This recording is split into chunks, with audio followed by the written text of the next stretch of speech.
आज नगर शहरामध्ये जो काही आमच्या वराह पालन करणाऱ्या लोकांवर अन्याय होतोय त्यासाठी आम्ही सकल हिंदू समाज व हिंदुत्ववादी आमदार संग्राम भैया जगताप आम्ही सगळं इथं मोर्चा घेऊन आलोय। कारण एकच आहे का आमचा गोरगरीब समाज आहे जो वराह पालन करतो त्याच्यावर अन्याय होऊ नये। या प्रशासनाने पहिले तर कायद्याचा अभ्यास केला पाहिजे।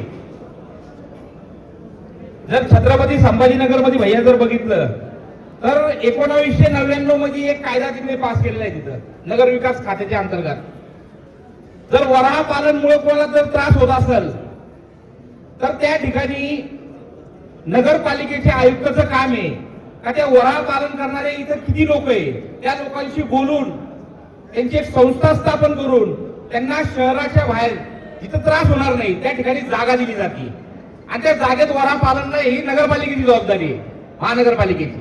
का त्यांनी ती जागा त्यांना दिली पाहिजे आणि त्यांनी त्याचं पालन केलं पाहिजे। आणि जर कुठल्या वरात त्रास देत असेल तर त्याला रिस्कचं टेंडर काढावं लागतं। ते टेंडर कुणाला तरी द्यावं लागतं आणि ते टेंडर काढून ते वराह जमा करायची जे रस्त्याला त्रास देत असतील ते। आणि जरी ते त्रास देत असतील आणि जमा केले तर ज्या संबंधित मालकाला त्याला नोटीस देऊन सांगावं लागतं काही वराह तुझी असं तर ते घेऊन जा, नाही तर दंड भरायचा। मग त्याची नंतरची प्रोसेस ती पाठवून द्यायची। पण तसं न करता कुठल्या तरी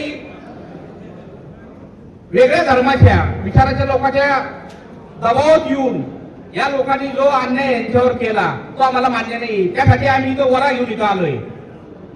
ते आता भैया होते ते नाही म्हणले म्हणून आम्ही तो वराह त्याच्या गळ्यात टाकणार होतो त्या आयुक्ताच्या। त्यांनी म्हणले नका तसं करायला, ऐकल पण तो ऐकणारच नाही भैया। आपण 1-1.5 वर्षापूर्वी त्याला निवेदन दिले तर रस्त्याच्या मधोमध इथं अनेक ठिकाणी मजारी आहेत, दर्गे आहेत, याची कुठलीही परवानगी नाही। 1 वर्ष झालं त्याला अर्ज देऊन त्यांनी ते काढले नाही। मोठ्या प्रमाणात इथं इनलिगल कत्तलखाने, प्रशासन त्याला म्हणतं आम्ही काढायला तयार आहे, पोलीस प्रशासन, पण हाही बंदोबस्त मागत नाही आणि तिथं काढायला जात नाही। याची कुठेतरी याची लागेबंदी त्यांच्याशी असेल, याला मोठ्या प्रमाणात हप्ता भेटत असेल, तसं काहीतरी असेल तर ते याच्या मागे इथे आमदार त्याच्या मागं, आता महापौरही आपले सगळे याच्या मागे असताना सुद्धा यांना न विचारता कारवाया करतो। म्हणजे याच्या मोठ्या प्रमाणात जागेबंदी ह्या लोकांची असेल। जय श्रीराम। कारण आज एवढ्या मोठ्या प्रमाणामध्ये इथं मदरसे आणि इनलिगल तयार झाले, कत्तलखाने मोठ्या प्रमाणात, म्हणजे महाराष्ट्रभर बंद होत आहे, महाराष्ट्रभर कारवाई होती पण हा कारवाई करत नाही। जर आपण ते बोलेगावची मस्जिद जर बघितली इनलिगल आहे, ती पण काढायला पाहिजे होती, यांनी ती काढली नाही। एक काढली त्याचाही पाठपुरावा भैयांनी घेतला, आज सुनावणी झाले त्याच्या, भैयांनी घेतला ते वेळोवेळी ते बोलेगावचे लोक त्याच्या संपर्कात होते, सकल हिंदू समाजाने त्याच्यावर ऍक्शन घेतली त्यावेळेस झालं, पण हा कारवाई करायला तयार नाही।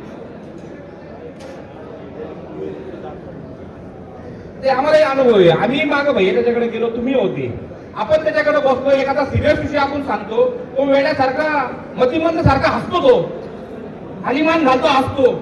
म्हणजे त्या ज्या पदावर तो बसला आहे असं त्याला बोलणं चुकीचं आहे। आज शिकून ते तिथे बसले तरी सुद्धा जर असे आमदार येतात, अनेक लोक त्यांच्याकडे काही समस्या घेऊन येतात, ते खालीमान करून हसतात। आणि आमचं मी इथं आलेले अनेक लोक निवेदन केले असत, अनेकांना म्हणत येते तर खालीमान घालतो हसतो, ही पद्धत नाहीये। जर त्याला व्यवस्थित कारवाई करायची असेल तर रिस्क नोटीस देऊन केलं पाहिजे। वराह पालन करणारे हे लोक कोण आहे माहितीये का? औरंगजेबच्या जमान्यापासून जे लोक आपले मोठ्या प्रमाणात धर्मांतर व्हायचे, तर ज्या लोकांनी आपला हिंदू धर्माने सोडला ते वराह पाळतात। जे गावाच्या बाहेर आहे, जसे जसे यांची लोकवस्ती जर पाहिजे तर गावाच्या बाहेर जंगलामध्ये राहून जेव्हा वराचं पालन करायचे आणि त्यावेळेस ते आक्रमक ते यायचे, तर ह्या लोकांची तो वराह पाहिल्यानंतर यांच्या मुली, यांचं धर्मांतर, यांचे मंदिर ते तोडायला येत नव्हते, कारण ते वराह पालायचे आणि वराचे वजीत बांधतात ते। त्यामुळे ह्या लोकांनी तेव्हापासून वराचा व्यवसाय सुरू केलाय आणि हेच लोक आहेत ज्यांनी आपला हिंदू धर्म टिकवण्यामध्ये यांचा मोठा वाटा आहे। आणि आज ह्या समाजावर अन्याय होतोय आणि त्यासाठी इथं आज सकल हिंदू समाज त्यासाठी त्यांच्या सोबत उभा आहे। तर शासनाने सुद्धा वराह पाळण्यासाठी अनेक योजना तयार केलेल्या आहेत। वराह पाळण्यासाठी, वराचा मांस विक्री करण्यासाठी अनेक योजना आहेत। त्या योजना असताना सुद्धा कुठलीही शासनाची परवानगी न घेता इथे वराह उचलून त्यांनी कर्नाटकला विकले। पहिले तर त्याच्यावर खरं तर भैया त्याच्यावर गुन्हा दाखल झाला पाहिजे का, तरी कुणाच्या परवानगीने कुणाच्या आदेशाने उचलले आणि डायरेक्ट कर्नाटकमध्ये पोच केले. हे कर्नाटकचे काय ऐकतं, जेणेकरून त्याच्यावर कारवाई झाली तर परत अशी कोणी हिंमत करणार नाही.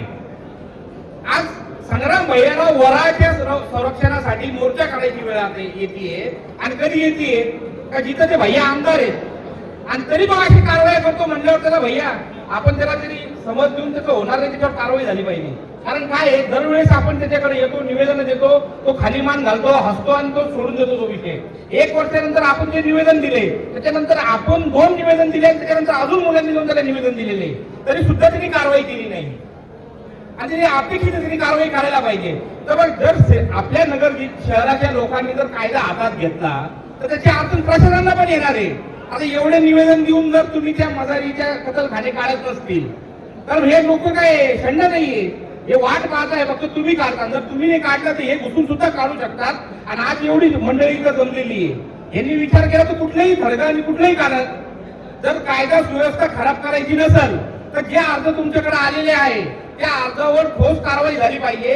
आणि जे आमच्या वरा पाळणारे लोक आहेत त्यांना जर कुठलं तरी जागा देऊन त्यांचं वरा पालन त्यांना करता येईल आणि आमच्या धर्माचं रक्षण करता येईल, त्यासाठी आपण जागा द्यावा आणि या आयुक्तावर कडक ते कडक कारवाई होऊ अशी विनंती करतो आणि थांबतो. जय श्रीराम.